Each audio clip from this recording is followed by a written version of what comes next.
এই ভিডিওটি আপনি যদি মনোযোগ সহকারে দেখেন তাহলে যে কোনো সময়ে আপনি যে কোনো নিট ফেব্রিক্স দেখলেই তার নাম খুব সহজে বলে দিতে পারবেন। তো প্রথমে আমরা যে ফেব্রিক্সটি নিয়ে আলোচনা করব সেটা হচ্ছে single jersey fabrics. Single jersey fabrics হচ্ছে এমন একটি ফেব্রিক্স যে ফেব্রিক্সের টপ পার্টে অর্থাৎ উপরের সাইডে চিকন চিকন দাগ থাকে এবং ইনসাইডে নেটের মতো বা জালির মতো গোল গোল দাগ দেখা যায়।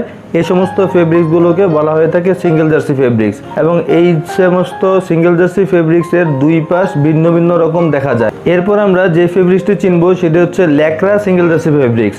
এই ফেব্রিক্সটি হচ্ছে এমন একটি ফেব্রিক্স যে ফেব্রিক্সটি টানলে অধিক পরিমাণে প্রসারিত হয় বা বৃদ্ধি হয় এবং টান ছেড়ে দিলে আবার তা আগের অবস্থায় ফিরে আসে। এই সমস্ত ল্যাকড়া ফেব্রিক্স বা ল্যাকড়া কাপড় তৈরি করতে ল্যাকড়া সুতা বা ইলাস্টেন সুতা ব্যবহার করা হয়, যা কিনা ফেব্রিক্সকে টানলে তার ইনসাইডে চকচকে ইলাস্টেন সুতাগুলো দেখা যায়, যার কারণে এই সমস্ত ইলাস্টেন ফেব্রিক্সের স্ট্রেচ এন্ড ইলাস্টিসিটি গুণ খুব ভালো হয়ে থাকে।